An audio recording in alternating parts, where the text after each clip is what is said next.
ദീപക് തർമ്മടം കൂടി കരിപ്പൂർ എയർപോർട്ടിൽ നിന്ന് തത്സമയം ചേരുന്നു. ദീപക്, വളരെ സന്തോഷം, ആ വിമാനം ലാൻഡ് ചെയ്ത് കഴിഞ്ഞു. ഇനി ഏതാനും നിമിഷങ്ങൾക്കകം, മിനിറ്റുകൾക്കകം അബ്ദുൾ റഹീം പുറത്തേക്ക് വരും. അത് കഴിഞ്ഞാൽ ഫറൂഖിലെ ഉമ്മയുടെ അടുത്തേക്ക് ഓടിയെത്തും. നമുക്കിതിൽ പരം സന്തോഷമുള്ളൊരു കാര്യമില്ല. ലോകത്ത് ഈ റഹീമിൻ്റെ മോചനത്തിന് വേണ്ടി സഹായിച്ച ലക്ഷക്കണക്കിന് ആളുകളുണ്ട്. അവർക്കെല്ലാം ഇപ്പോൾ ആഹ്ലാദത്തിൻ്റെ നിമിഷങ്ങളാണ്. അക്ഷരാർത്ഥത്തിൽ ആഹ്ലാദത്തിൻ്റെ നിമിഷം. ഒരുപക്ഷെ ഈ വലിയ പെരുന്നാൾ നമുക്ക് വലിയ സന്തോഷം നൽകുന്നു എന്നുള്ളതാണ് വസ്തുത. ഇപ്പോൾ എയർപോർട്ടിൽ ഏതാനും നിമിഷങ്ങൾക്കകം ഈ അറൈവൽ വഴിയിലൂടെ ഇങ്ങോട്ടേക്ക് എത്തും. അല്പസമയത്തിന് ഇതാ ഇപ്പം ഫറൂഖിൽ നിന്നും സ്വീകരിക്കാനെത്തിയവർ നമ്മളോടൊപ്പം ചേരുകയാണ്. സുരേഷ് ഉണ്ട്, ഇവിടുത്തെ ട്രസ്റ്റിൻ്റെ ചെയർമാനാണ്. അതുപോലെ നിങ്ങൾ എത്ര പേര് വന്നിട്ടുണ്ട് സ്വീകരിക്കാൻ? 25ഓളം ആളുകളുണ്ട്. മാത്രമല്ല, ഞാൻ ഇന്നലെയും ഉമ്മയോട് സംസാരിച്ചിരുന്നു. ഉമ്മ കഴിഞ്ഞ 20 വർഷമായിട്ട് പെരുന്നാൾ ആഘോഷിച്ചിട്ടില്ല. ആഘോഷിക്കാറില്ല. കഴിഞ്ഞ 25 വർഷമായിട്ട് ഉമ്മ പെരുന്നാൾ ആഘോഷിക്കാറില്ല. നമ്മളെ നാട്ടിലും ഇപ്പോൾ വലിയ സന്തോഷത്തിലാണ്. കാരണം വലിയ നീണ്ട കാലത്തെ കാത്തിരിപ്പിന് വിരാമമാവുകയാണ്. നമ്മുടെ ഈ രാജ്യത്തെ അല്ലെങ്കിൽ ലോകത്തെ തന്നെ മുഴുവൻ മലയാളികളും സഹായിച്ചിട്ടാണ് അദ്ദേഹത്തിന് ഞങ്ങൾ പുറത്തിറക്കാൻ സാധിച്ചത്. വലിയ സന്തോഷവും എന്താ അറിയിക്കാൻ പറ്റാത്തത്ര ആഹ്ലാദത്തിലുമാണ് നാടും നാട്ടുകാരും എല്ലാവരും ഉള്ളത്. ഈ ഒന്നാകെ എല്ലാവരും ചെറിയ തുക മുതൽ വലിയ തുകകൾ വരെ സംഭാവന ചെയ്തുകൊണ്ടാണ് നമ്മൾ ഈ ലക്ഷ്യത്തിലേക്ക് എത്തുന്നത്. ആ ഒരു മലയാളിയുടെ കൂട്ടായ്മയുടെ ഒരു വലിയ വിജയത്തിൻ്റെ ദിവസമായി ഈ പെരുന്നാൾ മാറുക. തീർച്ചയായിട്ടും ഇതാണ് ശരിക്കും കേരള സ്റ്റോറി എന്ന് പറയുന്നത്. ഈ നമ്മുടെ റഹീമിൻ്റെ മോചനത്തിന് നമ്മുടെ കൂട്ടായ്മ തന്നെയാണ് നമ്മൾ മനസ്സിലാക്കേണ്ടത്. കാരണം 1 രൂപ മുതൽ കോടി രൂപ വരെ തന്ന ഒരു പെരുന്നാൾ ദിനത്തിൽ തന്നെ ഇത് സംഭവിക്കുന്നു എന്നുള്ളതാണ് ഇതിൻ്റെ ഒരു യാദൃശ്ചികമായ സന്തോഷം. ഇതിലേറ്റവും വലിയ പ്രശ്നം നമ്മളെ സംബന്ധിച്ചിടത്തോളം ഏറ്റവും സന്തോഷമുള്ള ഒരു ദിവസത്തിൽ ഉമ്മക്കൊക്കെ പെരുന്നാൾ ആഘോഷിക്കാൻ പറ്റാവുന്ന ഒരു സന്തോഷത്തിലാണ് റഹീം വന്നു ചേരുന്നത്. അതിന് വലിയ സന്തോഷമാണ്. നമ്മൾ ഇതിൽ നിയമപരമായ ഇടപെടൽ ഏറ്റവും കൂടുതൽ നടത്തിയ അഷ്റഫ് വേങ്ങാട് ഇവിടെ എത്തിയിട്ടുണ്ട്. അഷ്റഫ് വേങ്ങാട് എവിടെയെന്നുള്ള ഇങ്ങനെ തെരഞ്ഞു നോക്കിയായിരുന്നു ഞാൻ. അപ്പോൾ അഷ്റഫ് വേങ്ങാട് ക്യാമറയ്ക്ക് മുൻപിലേക്ക് വരികയാണ്. ഇന്നലെയും അഷ്റഫ് വേങ്ങാട് നമ്മളോട് സംസാരിച്ചാണ്. അഷ്റഫ്, ഒരുപക്ഷെ താങ്കൾ ഇതിലൊരു വലിയ ഇടപെടൽ നടത്തിയ ഒരാളാണ്. ഇന്ന് ഈ വലിയ പെരുന്നാൾ ദിവസം വലിയ സന്തോഷമായി റഹീമത്ത്. തീർച്ചയായും വലിയ സന്തോഷം എന്ന് പറഞ്ഞാൽ എത്രയധികം സന്തോഷമുള്ള ഒരു ദിനം വലിയ പെരുന്നാൾ ദിനത്തിൽ മുമ്പ് ഉണ്ടായിട്ടില്ല. കാരണം നമ്മുടെ പറഞ്ഞാൽ ഇത്ര വലിയ പെരുന്നാൾ ഉണ്ടായില്ല നമുക്ക്. അതെ, തീർച്ചയായും അബ്ദുറഹീമിൻ്റെ ഉമ്മയുടെ കണ്ണീര്, ആ സങ്കട കണ്ണീര് മാറ്റി ആനന്ദ കണ്ണീരാക്കാൻ കഴിയുന്ന ഒരു പെരുന്നാൾ തീർച്ചയായും മലയാളി സമൂഹത്തെ സംബന്ധിച്ചിടത്തോളം, പ്രത്യേകിച്ച് പ്രവാസി മലയാളികളെ സംബന്ധിച്ചിടത്തോളം അത് വലിയൊരു സന്തോഷമാണ്. ഈ ദിനത്തിൽ ഞങ്ങൾ അത്യധികം ആനന്ദിക്കുന്നുണ്ട്. പ്രത്യേകിച്ച് ഈ കഴിഞ്ഞ ബലിപെരുന്നാൾ ദിനത്തിൽ ഞങ്ങൾ അബ്ദുറഹീമിനെ നാട്ടിലെത്തിക്കണം എന്ന് കരുതിയതായിരുന്നു. പക്ഷേ സാങ്കേതികമായ കാരണങ്ങളാൽ സാധിച്ചില്ല. ഈ ബലിപെരുന്നാൾ ദിനത്തിലെങ്കിലും ഉമ്മയോടൊപ്പം അദ്ദേഹത്തെ എത്തിക്കാൻ സാധിച്ചതിൽ ഞങ്ങൾക്ക് അതിയായ സന്തോഷമുണ്ട്. ഈ ജിദ്ദയിലെ റിയാദിലെ കൂട്ടായ്മ, ആലിംഗൽ മുഹമ്മദ് സാറിനെ പോലുള്ളവർ, അതുപോലെ അഷ്റഫ് വേങ്ങാട് അത് വളരെ കൃത്യമായി ഏകോപിപ്പിക്കുന്നു. നിരവധി പേരുടെ ഒരു വലിയ കൂട്ടായ്മ അവിടെ ഉണ്ടായിട്ടുണ്ട്. തീർച്ചയായും പ്രവാസ ലോകത്ത് ഇതിന് വലിയ വിപുലമായ, പ്രത്യേകിച്ച് സൗദിയിൽ റിയാദ് നിയമസഹായ സമിതിയുടെ മേൽനോട്ടത്തിൽ സൗദിയിലെ വിവിധ നഗരങ്ങളിൽ, ജിദ്ദയിൽ ആലുങ്ങൽ മുഹമ്മദ് സാഹിബിനെ പോലെയുള്ളവർ അവിടെ നിയമസഹായ സമിതി രൂപീകരിക്കുകയും അതുപോലെ വിവിധ കേന്ദ്രങ്ങളിൽ എല്ലാ മുഴുവൻ കക്ഷികളെയും ഉൾപ്പെടുത്തിക്കൊണ്ടുള്ള വളരെ വിപുലമായ സംവിധാനങ്ങൾ ഇതിനു വേണ്ടി പ്രവർത്തിച്ചു. എല്ലാവരും കൈകോർത്തു. അതുകൊണ്ടാണ് നമ്മൾ പ്രതീക്ഷിക്കാത്ത രീതിയിൽ ഇത്ര വലിയൊരു ഫണ്ടിൻ്റെ ഫ്ലോ നമുക്ക് ഉണ്ടാകാൻ സാധിച്ചതും അബ്ദുറഹീമിൻ്റെ മോചനത്തിലേക്ക് വഴി തെളിയിച്ചതും. എസ്കേനൊപ്പം ആ ഉമ്മയെ കാണാൻ പലകുറി പോയിട്ടുണ്ട്. ആ ഉമ്മ അന്ന് വിതുമ്പിക്കൊണ്ട് പറഞ്ഞിട്ടുണ്ട്, എനിക്ക് ഇനി മകനെ കണ്ടിട്ടല്ലാതെ ഒരു ആഘോഷമില്ല. തീർച്ചയായും ഉമ്മ എപ്പോഴും കഴിഞ്ഞ ദിവസം ഞാൻ ഉമ്മയുടെ മുന്നിലേക്ക് ചെന്നപ്പോഴും ഉമ്മ പറഞ്ഞത്, എനിക്ക് എൻ്റെ മകൻ വരുമോ എന്നുള്ളൊരു, അപ്പോഴും ഉമ്മക്ക് ഉറപ്പില്ല. നമ്മൾ എത്ര ഉറപ്പ് കൊടുത്തിട്ടും ഉമ്മാക്കൊരു ഉറപ്പില്ലാത്തൊരു അവസ്ഥയായിരുന്നു. ഞങ്ങൾ ഒരു ഉറപ്പ് നൽകി, ഇനി ഈ ബലിപെരുന്നാളുണ്ടെങ്കിൽ ഉമ്മയുടെ മുറ്റത്ത്, ഉമ്മയുടെ തൊട്ടടുത്ത് മകനെ എത്തിക്കാൻ ഞങ്ങൾക്ക് സാധിക്കും. അതിന് റിയാദിലെ എല്ലാ സംവിധാനവും ഞങ്ങൾ ഉപയോഗപ്പെടുത്തുന്നുണ്ടെന്ന് ഉമ്മാക്ക് ഉറപ്പ് കൊടുത്തിട്ടാണ് അത് പോകുന്നത്. ഈ ഒരു പ്രധാനപ്പെട്ട കാര്യം, ഇന്നലെ രാത്രി വൈകിയും നമ്മളിങ്ങനെ ആശങ്കയിലായിരുന്നു. ഇമിഗ്രേഷൻ ക്ലിയറൻസ് കഴിഞ്ഞ് ഫ്ലൈറ്റിൽ ഇരിക്കുന്ന ചിത്രം വരുന്നത് വരെ ആ ഒരു മാനസികാവസ്ഥ എങ്ങനെയായിരുന്നു അഷ്റഫിന്? വല്ലാത്ത, ഞങ്ങൾക്കൊന്നും ഇന്നലെ ഒരു ഉറക്കമില്ലാത്ത രാത്രിയായിരുന്നു. സത്യം പറഞ്ഞാൽ രാത്രി 11:45 വിമാനം പുറപ്പെടുന്ന സമയം വരെ അവസാന സമയത്താണ് നമുക്ക് അതിൻ്റെ കൺഫർമേഷൻ കിട്ടുന്നത്. പ്രത്യേകിച്ച് ഹോളിഡേ ആയതിനാൽ ഇന്നലെ അതിന് സാധ്യമായിരുന്നില്ല. പരമാവധി നമ്മൾ ശ്രമിച്ചതിൻ്റെ ഫലമായാണ് നമുക്ക് അദ്ദേഹത്തെ എത്തിക്കാൻ സാധിച്ചത്. SKN ഇതാ പ്രമുഖർ നിരവധി എത്തിക്കൊണ്ടിരിക്കുകയാണ്. നമുക്കിപ്പോൾ ദൃശ്യങ്ങളിൽ ബോബി ചെമ്മണ്ണൂരിനെ കാണാം.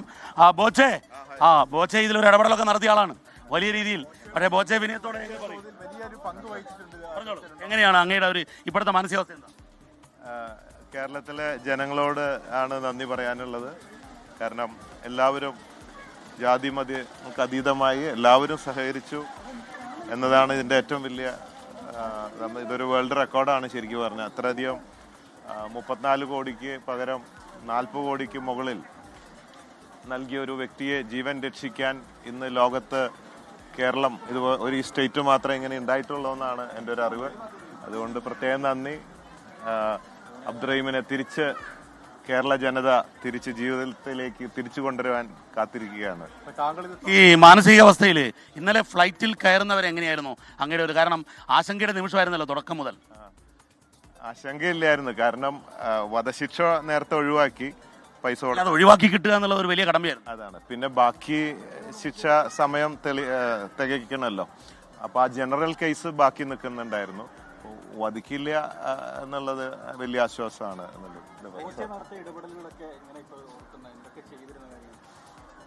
ഇടപെടല് പ്രത്യേകിച്ച് ഇത് ഞാനിങ്ങനെ പത്രം വായിക്കുമ്പോഴാണ് കക്കൂസയിലിരുന്ന് ഇങ്ങനെ ഈ ന്യൂസ് കാണുന്നത്. അപ്പോൾ ബോച്ചെ ഫാൻസ് ചാരിറ്റബിൾ ട്രസ്റ്റ് ജില്ലാ കോർഡിനേറ്റേഴ്സ് വഴി പ്ലാൻ ചെയ്തു. എല്ലാവരും ധൈര്യം നൽകി, നല്ലൊരു കാര്യത്തിനല്ലേ മലയാളികൾ തരും ഒരു ജീവൻ രക്ഷിക്കാൻ.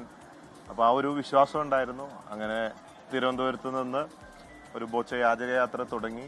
അങ്ങനെ ജനങ്ങൾ ഒരുപാട് സഹകരിച്ചു.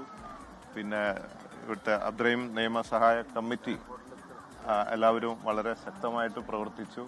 എല്ലാവരുടെയും പ്രവർത്തനം കൊണ്ട് ഇത് സാധ്യമായത്.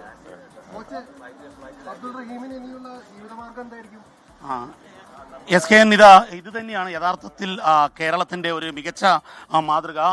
നമ്മുടെ രാജേഷ് വള്ളരി കൊണ്ടൊന്ന് ക്യാമറ പാൻ ചെയ്താൽ നമുക്കിതാ സ്വീകരിക്കാൻ വേണ്ടി കാത്തിരിക്കുന്ന നാട്ടുകാരെ കാണാം. നമുക്ക് ഇത് അഷ്റഫ് വേങ്ങാട്, അതുപോലെ ബോബി ചെമ്മണ്ണൂർ, ഇങ്ങനെ നിരവധി പേരുടെ ഒരു ഇടപെടൽ. ഇതാ ഇപ്പോൾ ദൃശ്യങ്ങളിൽ കാണുന്ന ഈ കവാടത്തിലൂടെ അല്പസമയത്തിനകം തന്നെ റഹീം എത്തും. റഹീം എന്ന അറബി പദത്തിൻ്റെ അർത്ഥം കാരുണ്യവാൻ എന്നാണ്. യഥാർത്ഥത്തിൽ കാരുണ്യവാൻ ആയ റഹീമിന് കാരുണ്യം കൊണ്ട് ജീവിതത്തിലേക്കുള്ള ഒരു തിരിച്ചുവരവ് കിട്ടിയിരിക്കുന്നു SKN. അങ്ങനെ വേണം നമുക്ക് പറയാൻ. ഇപ്പോൾ ഫ്ലൈറ്റ് ലാൻഡ് ചെയ്തു. ഇനിയിപ്പോൾ അതിൻ്റെ ആകെ എമിഗ്രേഷനിലെ പാസ്പോർട്ടിലെ സീൽ വയ്ക്കൽ, അത് കഴിഞ്ഞ് കസ്റ്റംസ് ക്ലിയറൻസ് കഴിഞ്ഞ് നേരെ ഇങ്ങോട്ടേക്ക് കടക്കും. അതാണ് അതിൻ്റെ നടപടിക്രമം. സാധാരണ ഒരു ഇൻ്റർനാഷണൽ പാസഞ്ചർ ചെയ്യേണ്ട നടപടിക്രമങ്ങൾ പൂർത്തിയാക്കും. ഈ ഒപ്പം തന്നെ സിദ്ദിഖ് യാത്രയിലുണ്ട്. അവിടുത്തെ നിയമസഭാ കമ്മിറ്റിയുടെ ചെയർമാനാണ്. പുറത്ത് സ്വീകരിക്കാൻ വേണ്ടി അഷ്റഫ് വേങ്ങാടിൻ്റെ നേതൃത്വത്തിൽ അവിടെ നാട്ടുകാരെത്തിയിട്ടുണ്ട്. അതുകൂടാതെ ബോബി ചെമ്മണ്ണൂർ. അങ്ങനെ നോക്കുമ്പോൾ ഒരുപക്ഷെ ഈ വലിയ പെരുന്നാൾ, ഈ ബലിപെരുന്നാൾ മലയാളികൾക്ക് ഒരു ഇമ്മിണി വലിയ പെരുന്നാളാണ് എന്ന് പറയണം.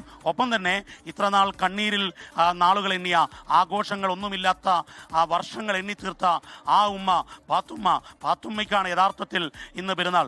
ഈ കോഴിക്കോടൻ ഭാഷയിൽ SKN ഈ വെള്ളിയാഴ്ചയും വലിയ പെരുന്നാളും എന്ന് പറയുന്നത് പോലെ അത് മാറി റഹീമും വലിയ പെരുന്നാളും എന്ന് പറയുന്ന ഒരവസ്ഥയിലേക്ക് നമ്മുടെ മലയാളത്തിലെ മലബാർ നാട്ടുഭാഷയിലെ ഒരു പദപ്രയോഗം ഇന്നു മുതൽ മാറുകയാണ്. കാരണം 20 ആണ്ടിൻ്റെ കാത്തിരിപ്പിന് ശേഷമാണ് റഹീം എത്തുന്നത്. SKN ഏതാനും അല്പസമയത്തിനകം തന്നെ അദ്ദേഹം റഹീം എത്തുമെന്നുള്ളതാണ് നമ്മൾ ഇതാ ഈ കവാടത്തിൽ നമുക്ക് കാണാം. നമ്മുടെ രാജേഷ് ഒന്ന് പാൻ ചെയ്താൽ ഇതാ മാധ്യമങ്ങളുടെ വലിയ നിര തന്നെ നമുക്കിവിടെ കാണാൻ സാധിക്കും. ഇതാ വലിയ രീതിയിലുള്ള മാധ്യമ സംഘം, ഒപ്പം തന്നെ അവിടെ നിന്നുള്ള നാട്ടുകാർ, പ്രവാസികളുടെ കൂട്ടായ്മയിലെ ഒരു വലിയ വിജയമാണ്. SKN ഞാൻ ഈ വേളയിൽ ഓർക്കുന്നത്, SKN ഒരു മാർച്ച് മാസം 1-ാം തീയതിയാണെന്നാണ് എൻ്റെ ഓർമ്മ. SM സ്ട്രീറ്റിൽ നമ്മൾ മോർണിംഗ് ഷോ ലൈവ് ചെയ്യുമ്പോഴാണ് ഈ ദൗത്യത്തിനുള്ള ആഹ്വാനം ചെയ്യുന്നത്. തൊട്ടു പിന്നാലെ നിരവധി പ്രമുഖർ, വിവിധ സംഘടനകൾ എല്ലാം ഇത് ഏറ്റെടുത്തു. അങ്ങനെ ആ സ്ക്രീനിൽ മിന്നിമറിയുകയായിരുന്നു ഈ ഓരോ മിനിറ്റിലും തുകയുടെ വരവ്. ആ വരവ് യഥാർത്ഥത്തിൽ ഒരു ഹൃദയമിടിപ്പായിരുന്നു. ഒരു ജീവൻ രക്ഷിക്കാൻ വേണ്ടിയുള്ള തൂക്കുമരത്തിൽ നിന്നും ഒരു മലയാളിയെ മോചിപ്പിക്കാൻ അബദ്ധത്തിൽ കയ്യബദ്ധം പറ്റിയതിൻ്റെ പേരിൽ വധശിക്ഷയ്ക്ക് വിധിക്കപ്പെട്ട ഒരാളെ ജീവൻ രക്ഷിക്കാനുള്ള ഒരു ശ്രമമായിരുന്നു. അതിനുവേണ്ടിയുള്ള കൂട്ടായ്മയായിരുന്നു. ഇന്ത്യ കണ്ട, ലോകം കണ്ട ഏറ്റവും വലിയ ഒരു കാരുണ്യത്തിൻ്റെ ക്രൗഡ് ഫണ്ടിങ് ഏതെന്ന് ചോദിച്ചാൽ അത് മലയാളികൾക്ക് അഭിമാനത്തോടെ പറയാനാകും. അത് റഹീമിന് തത്സമയം ചേർന്നത് ഏതാനും മിനിറ്റുകൾക്കകം അബ്ദുൾ റഹീം അവിടെ വിമാനം ലാൻഡ് ചെയ്ത് കഴിഞ്ഞു. സൗദിയിൽ നിന്നുള്ള വിമാനം, ഇന്നലെ റിയാദിൽ നിന്നുള്ള വിമാനം അവിടെ ലാൻഡ് ചെയ്ത് കഴിഞ്ഞു കരിപ്പൂരിൽ. ഇനിയിപ്പോൾ ഇമിഗ്രേഷൻ നടപടികളൊക്കെ പൂർത്തിയാക്കി അബ്ദുൾ റഹീം പുറത്തിറങ്ങിയാൽ മതി. അവിടെ നൂറുകണക്കിന് ആളുകൾ കാത്തിരിപ്പുണ്ട്. അബ്ദുൾ റഹീമിൻ്റെ ബന്ധുക്കളും അതുപോലെ തന്നെ സിദ്ദിഖ് തൂര് അദ്ദേഹത്തിൻ്റെ കുടുംബമൊക്കെ തന്നെ റഹീമിനൊപ്പം യാത്ര ചെയ്യുന്നുണ്ട്. അപ്പോൾ ഒരുപക്ഷെ ഇദ്ദേഹത്തിന് വേണ്ടി ഒരുപാട് അക്ഷീണം എത്തിച്ച ആളുകളൊക്കെ തന്നെ അവിടെ കാത്തു നിൽക്കുന്നു. മാത്രമല്ല ഈ സ്ക്രീനിൽ കാണുന്ന ഈ അക്കൗണ്ട് പ്രിയപ്പെട്ട പ്രേക്ഷകർ ശ്രദ്ധിക്കുക, ഇതൊരു പ്രത്യേക കേരള സ്റ്റോറിയാണ്. അതായത് 24 നമ്മൾ ആവശ്യപ്പെട്ടപ്പോൾ ലോകത്തിൻ്റെ പല ഭാഗങ്ങളിൽ നിന്ന് പ്രവാസികളും ഇന്ത്യക്കാരും കേരളീയരും ഒക്കെ തന്നെ വളരെ പെട്ടെന്നായിരുന്നു 4, 5, 6 ദിവസങ്ങൾ കൊണ്ട് ഈ തുക ഇങ്ങനെ മാറി മറിയുന്ന അത്ഭുതകരമായ ചിത്രത്തിന് ഞാൻ സാക്ഷ്യം വഹിച്ചു. അത് 24-ലെ നമ്മൾ കൊടുത്ത കോളിന് റെസ്പോണ്ട് ചെയ്ത് പണം ഇങ്ങനെ മറിഞ്ഞ് ഏതാണ്ട് 47 കോടിയോളം രൂപയിൽ എത്തുന്ന കാഴ്ച കൊണ്ട് ഒരുപാട് ആളുകൾ സഹായിച്ചിട്ടാണ് ആയിരക്കണക്കിന് ആൾക്കാരുടെ യത്നവും പ്രയത്നവും ഒക്കെ നമ്മൾ ഓർമ്മിക്കുന്നു. ഒരുപക്ഷെ മലയാളികൾ ഒന്നിച്ചു നിന്നാൽ നമുക്ക് പുതിയ കേരള സ്റ്റോറികൾ ഉണ്ടാക്കാം എന്നുള്ളതിൻ്റെ ഏറ്റവും വലിയ തെളിവാണ് ഈ സ്ക്രീനിൽ നമ്മൾ കണ്ടത്. കാരണം നമ്മൾ മോർണിംഗ് ഷോയിൽ നിന്നൊരു കോൾ പറയുമ്പോൾ ആളുകൾ പെട്ടെന്ന് ഇതിൻ്റെ ഗൗരവം മനസ്സിലാക്കി മലയാളികൾ ഒരുപാട് കോൺട്രിബ്യൂട്ട് ചെയ്തു. അവർക്കൊക്കെ ഈ അവസരത്തിൽ പ്രത്യേകം നന്ദി പറയുകയാണ്. ഒരുപക്ഷെ ആ ഉമ്മയുടെ കണ്ണീരിന് അവസാനം ഉണ്ടാകും ഫറൂഖിൽ എന്നറിയുമ്പോൾ നമ്മൾ ഈ ചെയ്ത സഹായമൊക്കെ തന്നെ ഫലവത്തായി എന്ന് വേണമെങ്കിൽ പറയാം.